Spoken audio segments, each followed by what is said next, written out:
Good morning. I hope your Wednesday is going well. I'm glad to have you here. And we'll take care of some more business here with Lewis structures. But first, I just wanted to remind you, for those of you in the Monday lab, next week, Monday at 1:10 is when stuff will be due. And next week, Monday at 1:10, you'll turn in the chromatography lab, which we did on Monday. You'll also bring problem set number 1. And I'd like you to look over the problems, kind of have those ready to rock and roll. But we will discuss them during class, so you won't turn it in right away. We'll go around, put some problems on the board. I'll show you how the things can be solved. Then you'll turn it in after you have a chance to self-correct your work. And then quiz number 1 will follow. Quiz number 1 is show your work, about 30 minutes in length. Should be cool. And then finally, we'll go next door and do the Lewis structures in class lab. Lewis structures is just more experience doing the stuff I'm going to talk about here in a second. There is a version in class, and there's also a version which is online. And for you in section 01, you always want the in-class versions. Excuse me. The online versions sometimes are similar, sometimes they're quite different. So try really hard to get the in-class version stuff and good to go. I forgot to mention that for the quiz, you can bring a calculator, definitely, although you probably won't need it for this one. A periodic table is legit, and I've got one you can use. It's one that's on their website. And you can also bring a page of notes. Notes have to be handwritten. 8.5 by 11 or smaller is great. Both sides of the note page are cool. Just don't type, don't use anything from the internet, stuff like that. If you have Wednesday's lab, just show up today, man. We'll do chromatography. If you have your calculator, that's awesome too. Just show up, no more than anything. Questions? Any of this stuff? Yeah, cool, fantastic. Okay, sorry about that. All right, so we left off on Monday. We did a Lewis structure for a compound. And this is the first part of drawing a Lewis structure. Lewis structure is going to be a big part of this first part of Chem 222. Lewis structures allow chemists to tell where the electrons are in a molecule. And knowing that, then you can start making predictions on how they react and stuff like that. On Monday, we looked at a neutral compound. Today, we're going to look at an ion, all right? An ion is something with either a positive or negative charge. This is an anion. It has a negative charge on it, and it's the sulfite ion.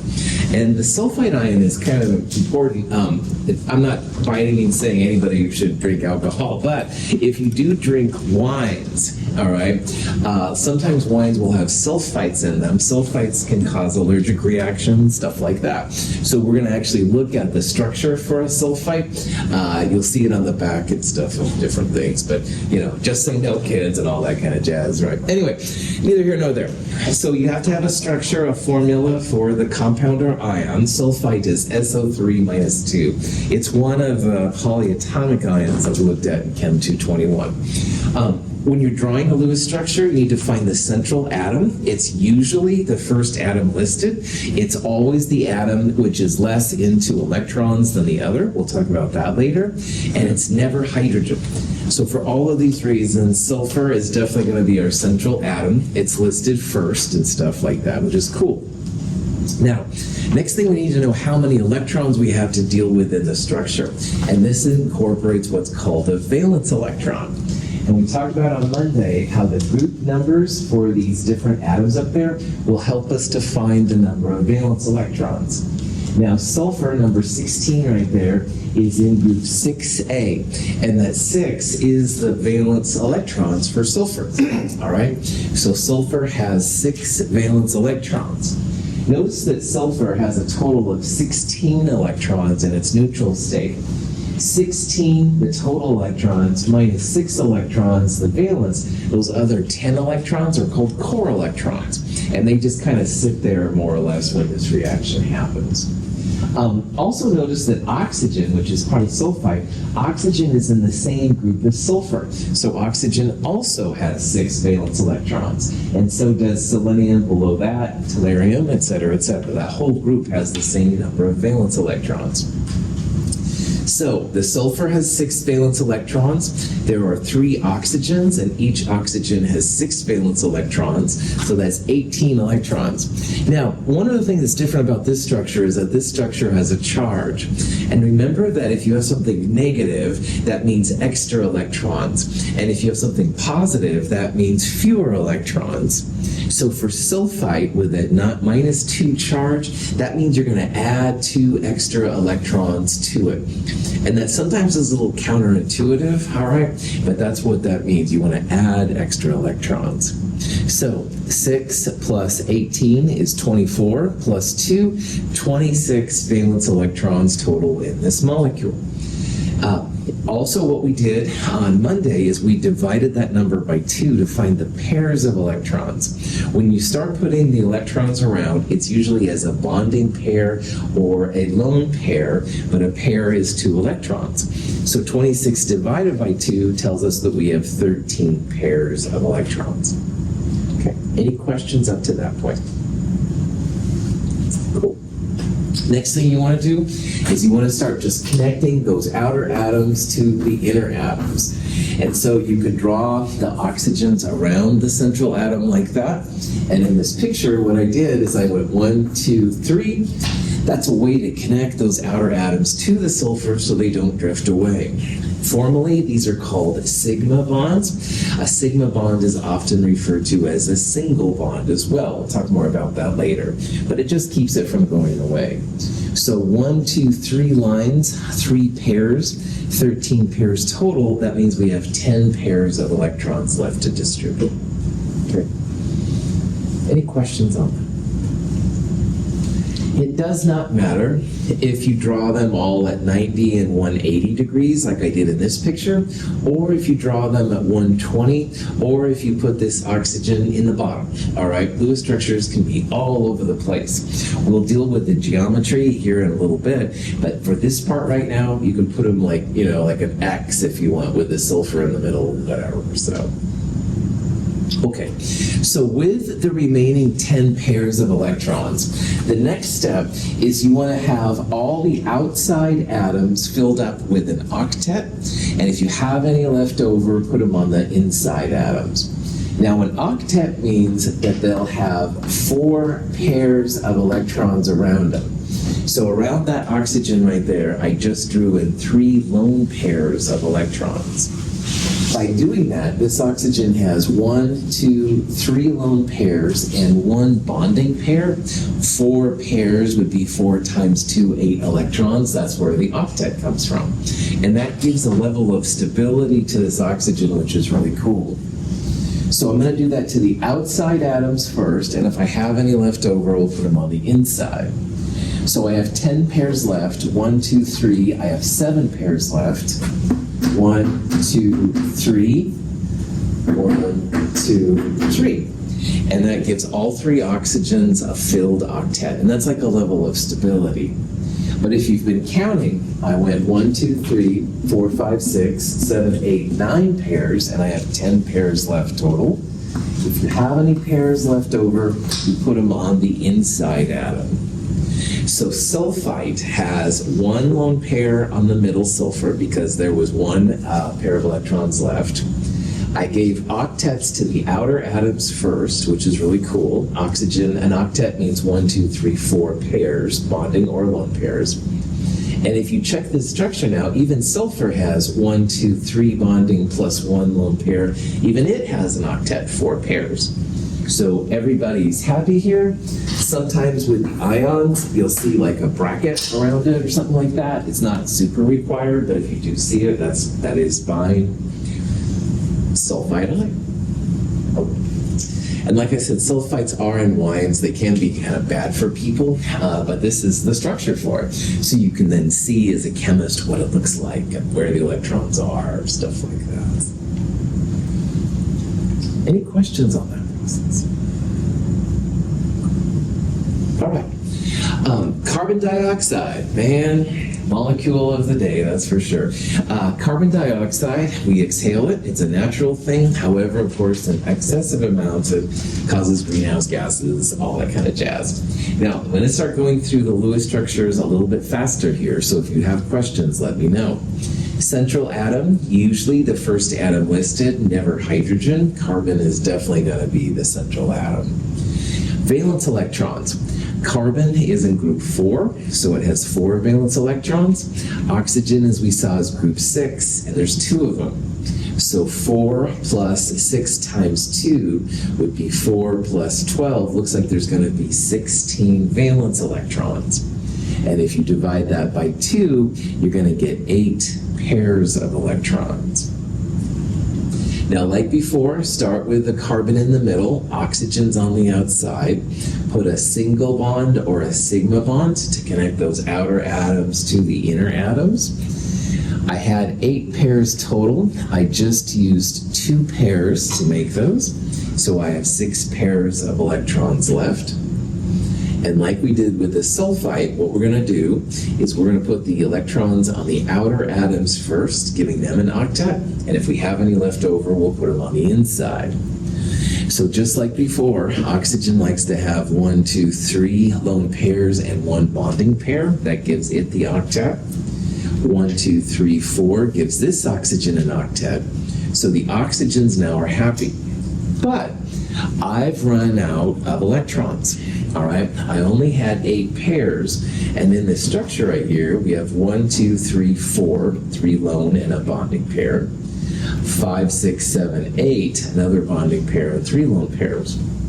And why I say we run out, carbon here only has 2 pairs. And it's really, really important that carbon has 4 pairs of electrons all the time.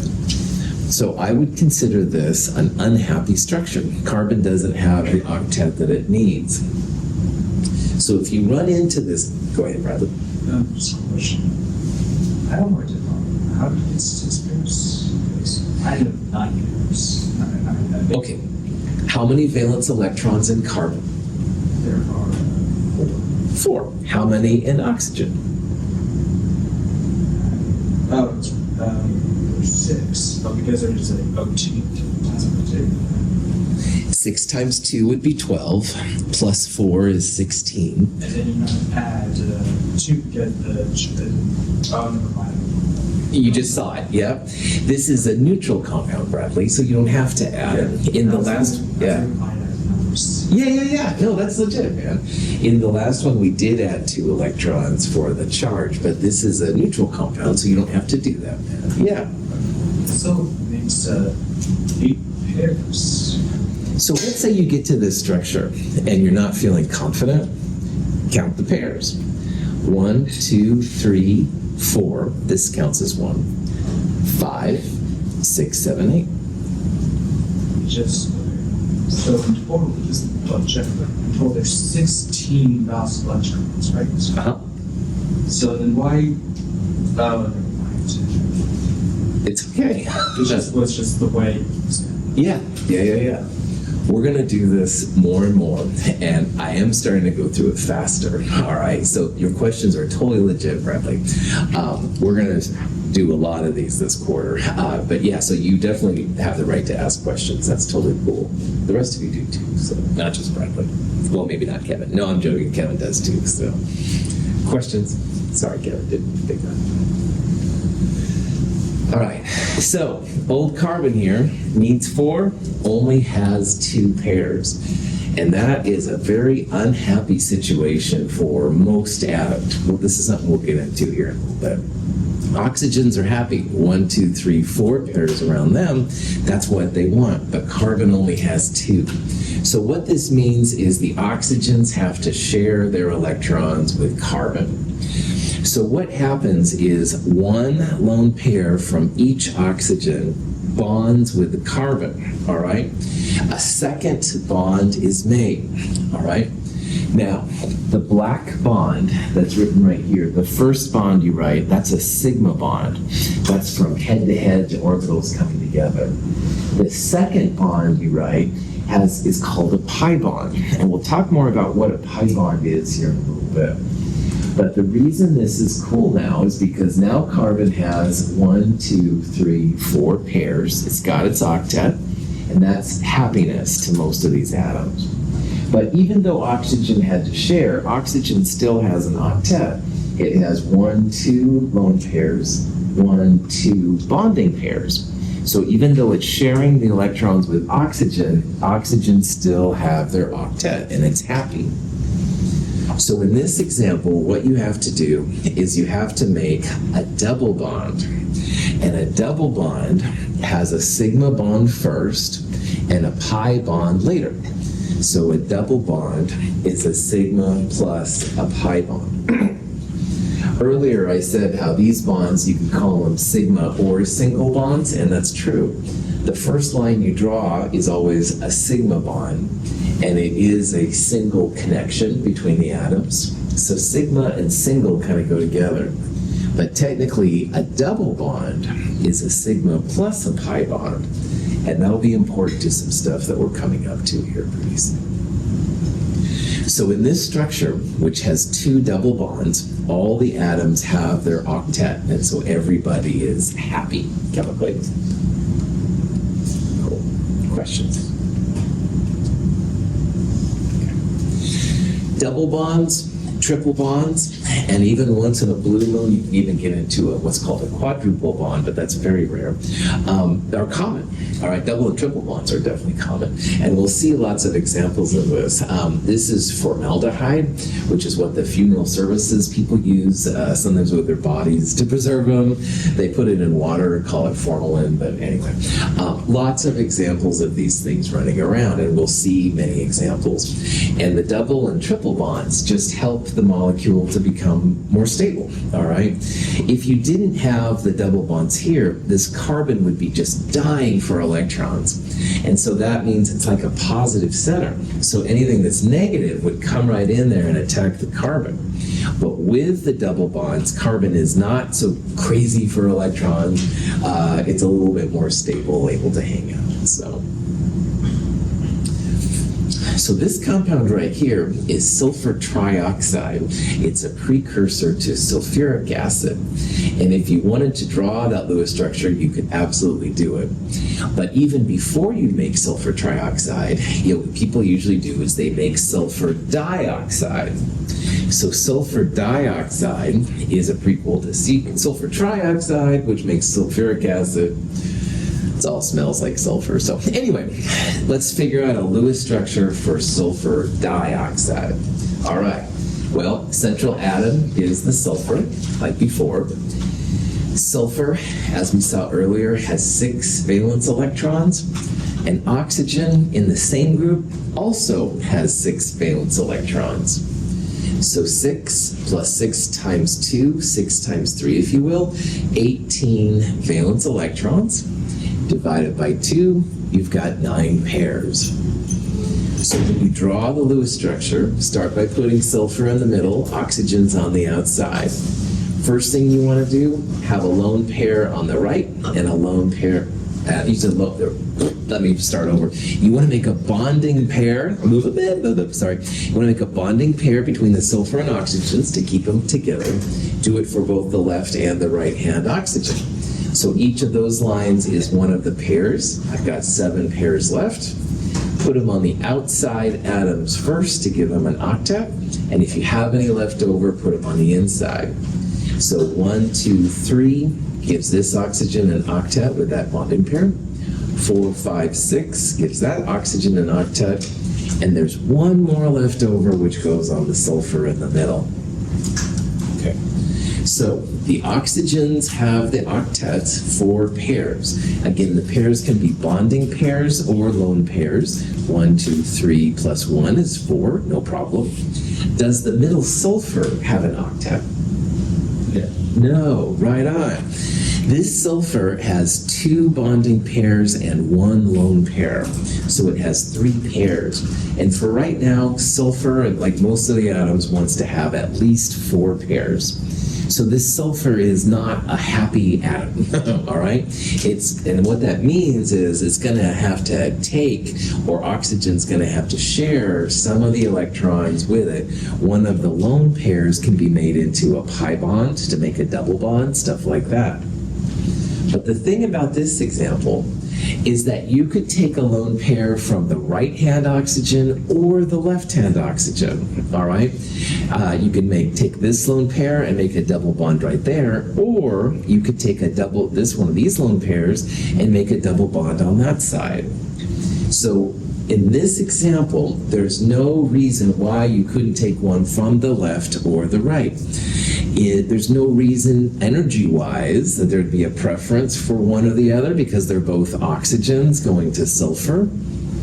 So this leads into a really interesting phenomenon when it comes to multiple bonds called resonance.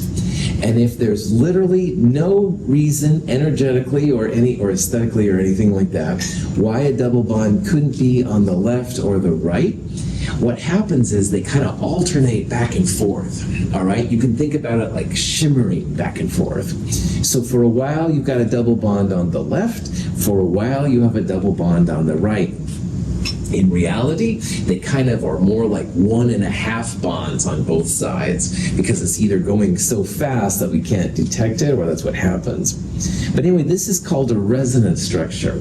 And resonance is something in organic chemistry that really can make the difference between stable molecules and unstable molecules.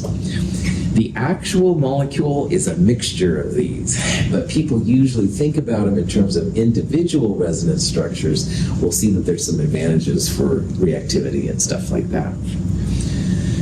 So, in carbon dioxide, we took a lone pair from both sides to make double bonds, and that gave carbon its magic 4 octet in the middle, and that was happy. But since sulfur already has a lone pair, we only need to take one lone pair from one side. And there's really no difference between taking one from the left or the right. So this creates an idea called resonance. In resonance, you draw some kind of double-sided arrow, and it shows both the 2 or more resonance structures that are possible. And this helps the chemist to know that probably you have a mixture. It's not a double or a single, it's like 1.5 bonds. But if you can see it like this, then it makes things a little bit better. Questions? Yeah. So you would draw both of them if you were like asked to make the structure? That's right. There's no way that people have found any way to draw like a 1.5 bond, all right? Sometimes you'll see like ... but that's not seen as very cool, so yeah. So draw all the resonance structures if they're asked for. Good question. Okay. So here's a question you might run into, and it says, which of the following Lewis resonance structures is not correct for dinitrogen monoxide, N2O, all right? And it shows, as you can see, which is one of the reasons why I want to do it, here's a triple bond and a single bond, here's 2 double bonds, here's a triple bond and a single bond. Now, I'm just going to let you know, 1, 2, and 3 are all fine, all right? You can have 2 double bonds, you can have a triple and a single, or a single and a triple. But all 3 of these, if you look at them carefully, all 3 of these, all the atoms have an octet, all right? So this nitrogen, for example, has 2 lone pairs and 2 bonds. That's 4 bonds total. That's the octet. And this oxygen has 1, 2, 3 lone pairs and a single. That's 4 bonds total, an octet. Down here, the oxygen, instead of 3 singles, it has only 1 lone pair and a triple bond. But a triple bond is 3 bonds, so 4 pairs total. How many pairs around that nitrogen right there? 5, right on. And nitrogen, as we're going to see, and the group, the first or second period ones, cannot have more than 4. They want to have 4, but they can't have more than 4. We will look at some that can, but not nitrogen and carbon and oxygen and those kind of things. So this is a bad Lewis structure because nitrogen has too many bonds. So they really, really, really want to have 4, but these little guys can't have more than 4. Any questions? Cool. Why do some of them want more or have less? Well, good question, random student in the back. Now, in Chem 104, Chem 106, we don't think about anything having more than 4 bonds, all right? And if you've taken one of those classes, that 4 maximum is kind of an important part. But here in the big kids class of Chem 222, we're going to look at some molecules which can go under the octet, and we can also look at some molecules that go over the octet. So ones that go under will be something like this one, boron trifluoride. Excuse me. It has 1, 2, 3 bonding pairs and no lone pairs. It's happy, all right? So boron is an example of one that can go under. We've already seen that hydrogen is happy with just 1 pair on it, but there's actually several of them that will go under an octet. We're also going to look, though, at ones like this one right here, which actually have more than an octet. Now, this is called a molecular diagram. It doesn't show any lone pairs, but in the middle here, this is sulfur. It has 1, 2, 3, 4 fluorines, and there's an invisible lone pair right here. Sulfur tetrafluoride is a structure we'll come back to. But the sulfur with 4 atoms and a lone pair has 5 pairs around it. So some atoms can have more than an octet, some atoms can have less than an octet. By default, if you have to guess, go for the octet. All right, except for hydrogen, which is always 1. But we're going to see some examples now of some ones that go beyond it. So let's look at boron trifluoride. All right, BF3 is actually a pretty stable, interesting compound. Central atom, it's going to be boron. All right. Now, we haven't seen any examples of boron, but boron, as everything, is on the periodic table. It's number 5. It's in group 3A, so how many valence electrons does boron have? 3. Nice job. That's right. So 3 valence electrons for boron. How many valence electrons for fluorine? 7. Well done. People are tuning in, loving it. Tri means 3. 3 times 7, 21 plus 3, 24 valence electrons. Divide 24 by 2, 12 pairs of electrons. So when you do this Lewis dot structure, boron goes in the middle, fluorine's on the outside, connect the outer to the inner, so that's 1, 2, and 3. Cool. I've got 9 pairs left because we had 12 pairs. Give the fluorines an octet, definitely. And at this point, you run out. So it might be tempting to make a double bond with fluorine, but honestly, boron, beryllium, and aluminum are cool having less than an octet. People argue they have different sets of protons and stuff like that. Honestly, I don't know. But for you as a student, it's important to realize that boron, beryllium, and aluminum can have less than an octet. Now, we will see examples of boron aluminum that does have an octet. So it's not that they can't have an octet. It's just important to know that they can have less than an octet if they meet. Boron and aluminum will usually be happy with 3 pairs, like this one. Beryllium sometimes is happy with just 2. So these are kind of the different ones now on the periodic table. Most things love the octet, but these 3 are happy having less than an octet. Now, more common will be atoms which have more than an octet. And sulfur tetrafluoride was that picture I showed you earlier. So let's draw a Lewis structure for SF4. The central atom will be sulfur, because that's the first thing that's listed. How many valence electrons in sulfur? 6. 6, well done. Sulfur is the number 16, but this is what we look at. We want the 6 right there. Sulfur has 6 valence. Fluorine, we saw earlier, is in group 7, and there's 4 of them. So 7 times 4 is 28. 28 plus 6 is 34. That means this thing has 34 valence electrons. And if you divide that by 2, 17 pairs of electrons go down.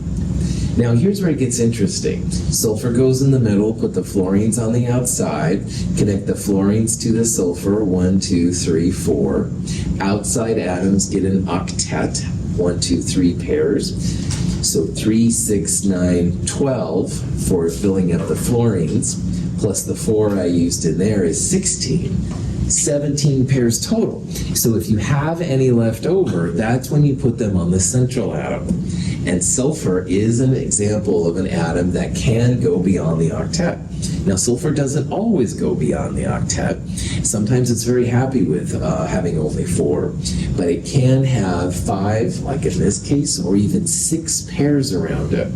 You can see this one has 1, 2, 3, 4 bonding pairs and 1 lone pair. So 5 pairs total. That's a lot different than the octet. Anything outside of the second period can have more than 4. Now in the period table, periods go left to right. Period 2 is lithium through neon. And this group will never have more than an octet, all right? So that group is going to have, most of the time, 4. We saw boron and beryllium sometimes can have 3 or 2, but it's not going to have more than 4, all right? But anything in the third period, sodium to argon and lower, can have more than 4. And it all just depends on the electrons in your molecule, all right? Like here we had literally an extra pair, gotta put it on the central atom, all right? So it kind of depends on the structure when it's gonna happen. So you can have SF4 with a lone pair right there, because sulfur is third period. Third period and lower can do it.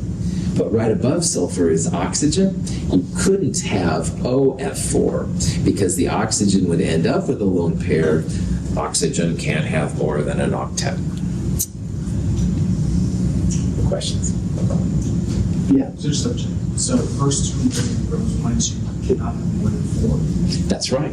That's right. And everybody, let's say anything below 2, let's say 3, 4, 5, all those can have more than 4. That's right. That's right. Yep, that's right. Good. Sometimes you've heard maybe that in organic chemistry, if you can count to 4, you're good to go. All right. Well, the 4 represents the 4 pairs of electrons. And in period 2, which is where carbon is, and carbon is big time organic chemistry, that's the 4 you might be counting and stuff. So, okay. Now, so far we've had even number of valence electrons, so we ended up with an even number of pairs. But you can have odd number of valence electrons too, and I want to show you an example of how this works. At the end of Chem 221, we looked at some paramagnetic atoms, and paramagnetic atoms had an up electron with no down electron when we did like 1s2, 2s2, stuff like that. Diamagnetic mean that every up electron had a down electron. And most of the things around us are diamagnetic, but there are some paramagnetic things too. So now what we're doing is we're looking at a molecule which has an odd electron. It's not going to be in a paired, like a lone pair or a bonding pair. It's literally going to be by itself. So nitrogen dioxide is a classic example. And you start with all the same things you've done before. So the central atom in NO2 would be nitrogen. It's listed first. Valence electrons. Nitrogen is group 5, so it has 5 valence electrons. Oxygen is 6, 6 times 2, 12. So 5 plus 12, 17 valence electrons. Now, 17 valence electrons, if you divide it by 2, of course, you're going to get 8.5 or 8.5. So what I do when I want to find the number of pairs is I write it 8 pairs plus 1.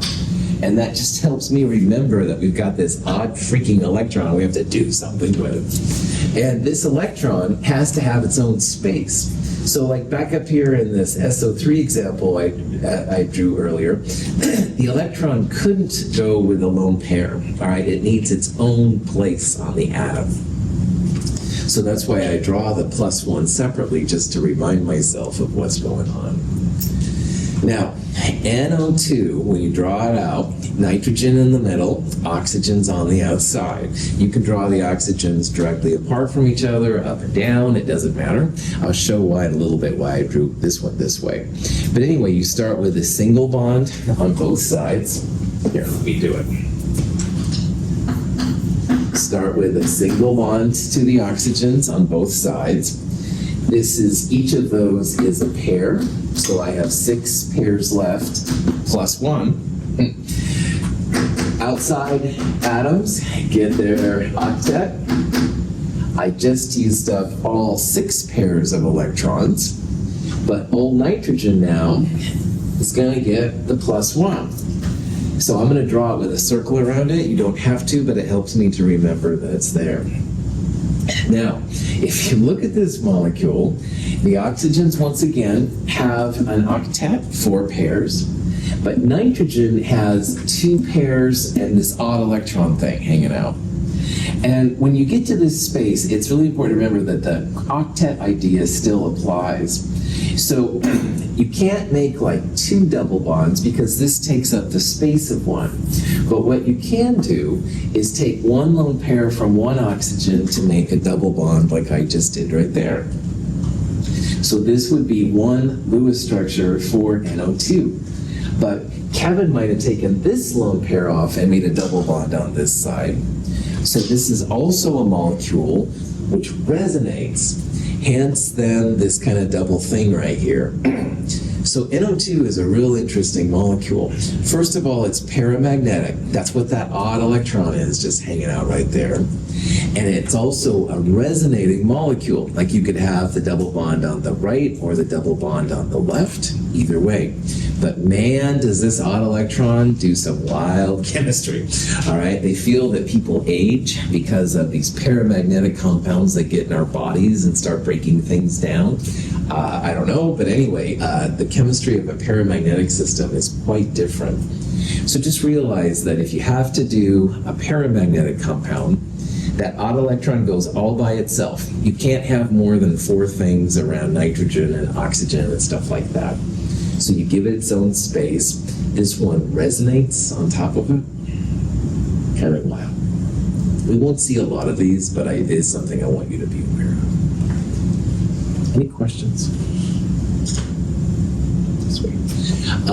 Paramagnetic compounds, like I said, are ones that are really into magnets, and that's what makes the chemistry of these so unique.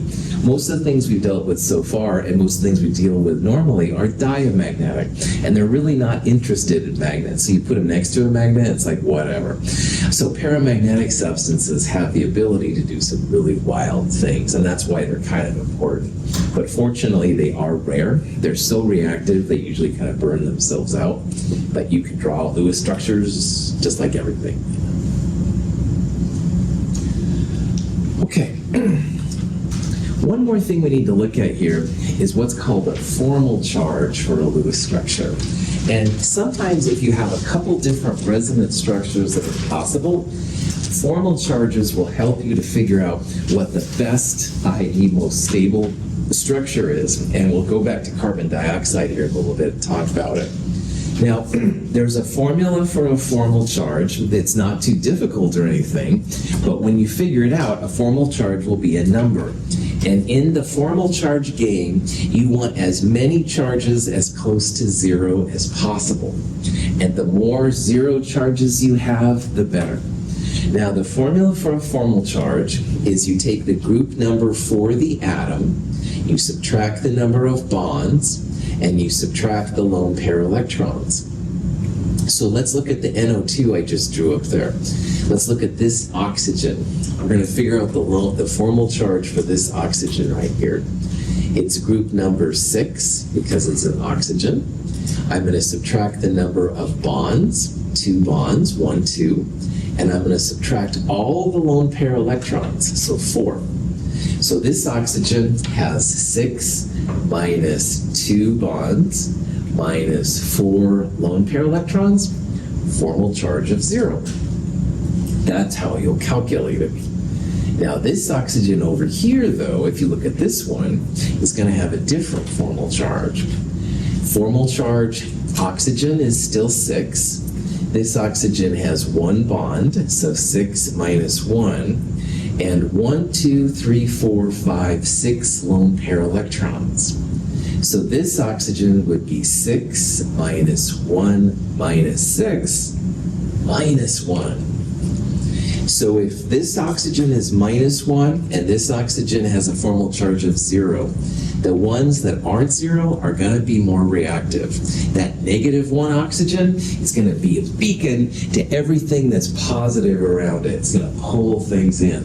This oxygen is like in stealth mode. Hardly anything can see it if it has a 0 charge. That's kind of the idea here that's going on. So I know this is a little weird. We're going to go through some examples and stuff. If you've done this correctly, all the formal charges of your molecule should equal the ionic charge. So for example, NO2 was neutral, so NO2 should have all the formal charges go to 0. But if you had that sulfite thing we started the lecture off with, all those formal charges will go to -2. All right, let me show you a video to show you how this thing works out. Formal charge calculations can often help us identify the most stable isomers of molecules. Consider the isomeric compounds, hydrogen cyanide and hydrogen isocyanide. Both structures have octets of electrons about carbon and nitrogen. The formal charge on carbon in hydrogen cyanide is 0. Similarly, the formal charge on nitrogen is 0. In hydrogen isocyanide, the formal charge on carbon is -1. The formal charge on nitrogen is +1. Because the formal charges are non-zero in hydrogen isocyanide, we can predict that this isomeric form is less stable than hydrogen cyanide, as found to be the case. So here's two molecules, same number of atoms, same number of electrons. Which one is more stable? The first one has carbon in the middle, the second one has nitrogen in the middle. Formal charges will let you see this out. So when you do the calculations, all the atoms in HCN, all the formal charges go to 0. And because HCN is neutral, we want all of these numbers, when added up, to equal 0, and they do. So this is a good resonance structure, and having all zeros makes it in stealth mode. On the other hand, this one, the isocyanide, when you do the formal charges, nitrogen ends up with a +1, carbon ends up with a -1. Now, if you add 0, +1, -1 together, it goes to 0. So this is a legit resonance form, and this compound can be made. But man, because these two here aren't 0, that's going to indicate that this is a lot more reactive. And I used to have a friend that worked on these kind of compounds, and he always hated working with isocyanides because you had to keep them super cold. They react with almost anything. You had to keep them under super inert atmospheres because they love oxygen and things like that. This stuff you can actually have around. It's pretty stable. It's poisonous. That's a whole other thing for our bodies. But in terms of just raw stability of the molecules, this one is much more stable than this one. And using formal charges, then, you can see it. More zeros, more stable. More non-zeros, less stable. All right. So earlier, I showed you carbon dioxide with the 2 double bonds, all right? And if you figure out the formal charges for all of these, here's this carbon. Now, you can either do half of the bonding pairs or half the bond, or just the bonds. Either way is fine. 4 is the group number. Instead of 1/2 of 8, I'm going to go 1, 2, 3, 4 bonds, so 4 minus 4. And there are no lone pairs. Formal charge of that carbon is 0. And oxygen here, group number 6, it has 2 bonds, or 4 bonding electrons, if you want to go there, and half of that. I would go 6 minus 2, and 1, 2, 3, 4 electrons. Formal charge also goes to 0. So when you look at this carbon dioxide resonance form, all of your formal charges are 0, the stealth mode. Stable structure.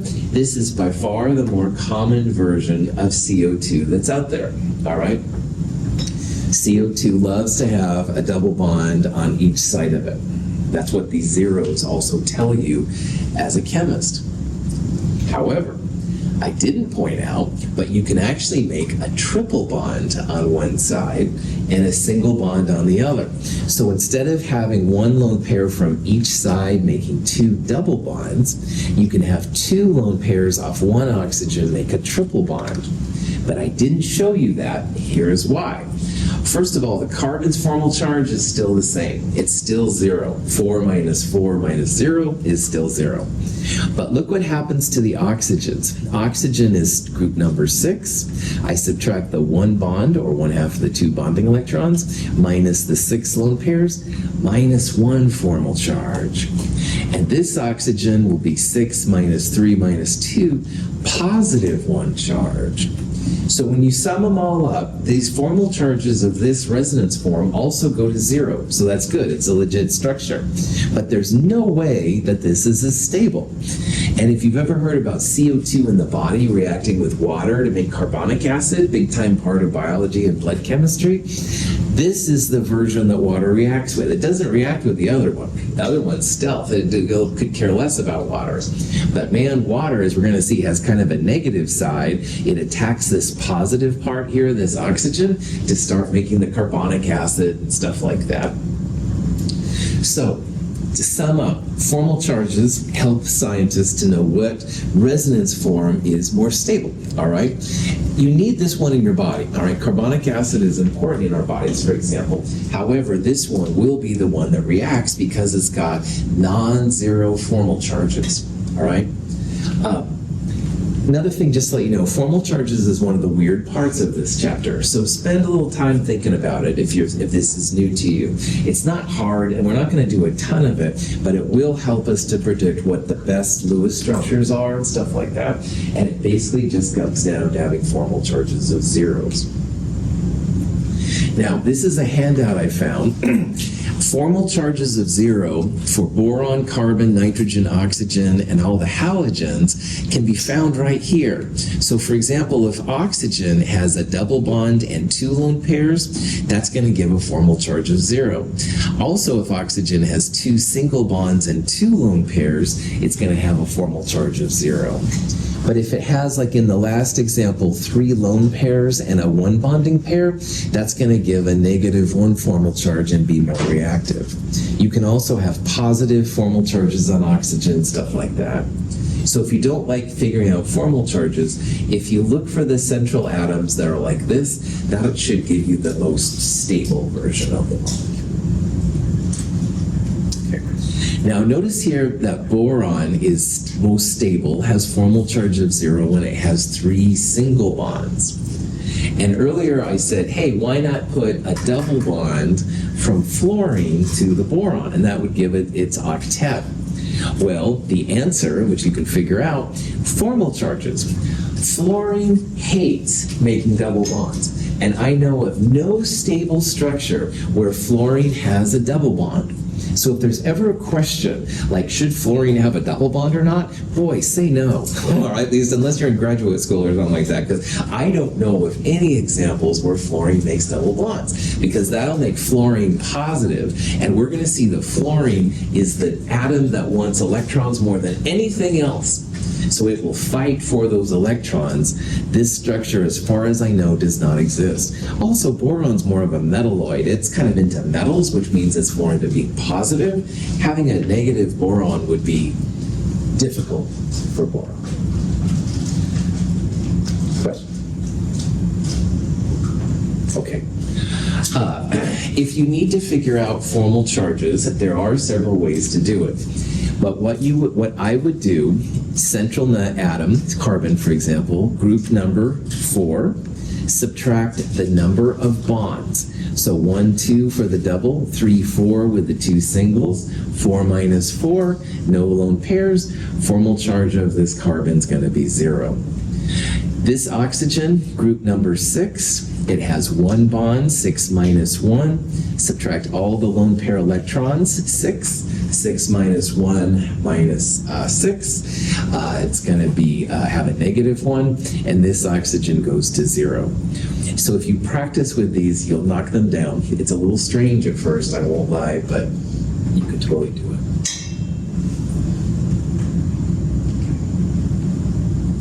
All right, what we're going to do next, and I won't do it much today, we're going to look at how Lewis structures lend themselves to molecular geometry. And geometry is what allows all these random kind of things to be done. And it basically just comes down to electrons repelling each other. So VESPR stands for valence shell electron pair repulsion theory, which is way too many words. That's why chemists call it VESPR. But VESPR is about nothing more than those electrons trying to stay as far apart from each other as they can. This is be like two... According to VSEPR theory, the valence pairs surrounding an atom move to positions that minimize their repulsions. So if you have two pairs, they're going to try and be as far apart from each other. Three pairs will take on a trigonoplanar thing. This is going to be the ideas that we use to describe the geometry of molecules. But I'm out of time. We will start VESPR on Friday. Oh, I have such things to share with you. Thank you for being here. Have a great day. I'll see you on Friday.